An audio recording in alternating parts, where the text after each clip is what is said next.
రోజు కూడా నువ్వు మంచిగా జీవిస్తున్నావు, నీతిగా జీవిస్తున్నావు, దేవుళ్ళు ఒక మంచి భక్తి జీవితాన్ని జీవిస్తున్నావు, కానీ నీ మీదకి వచ్చేది ఏంటంటే నిందలు వస్తున్నాయి. నీ మీదకి వచ్చేది ఏంటంటే భయంకరమైన పరిస్థితులు, అవమానాలే వెంటాడుతున్నాయి నిన్ను. మంచిది రాకపోగా, నీ జీవితంలో మేలు రాకపోగా, నీ జీవితంలో ఘనత రాకపోగా, నీకు వచ్చేది ఎప్పుడు చూసినట్లయితే ఎప్పుడు అవమానాలు, ఎప్పుడు నిందలే అనుకుంటున్నావు. ఈ భక్తి వ్యర్థం అనుకుంటున్నావు.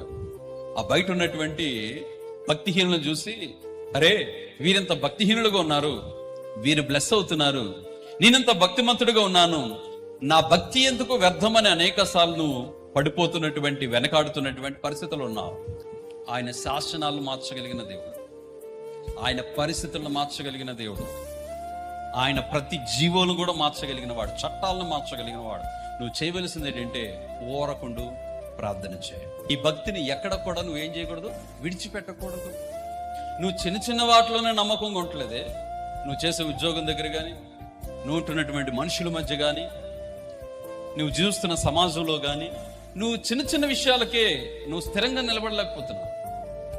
దేవునికి గౌరవపదంగా నిలబడలేకపోతున్నావేమో, దేవుని కొరకు రోషంగా జీవించలేకపోతున్నావేమో. నేను మొద్దుకేను హెచ్చించినట్లుగా దేవుడు నిన్ను కూడా హెచ్చించును గాక.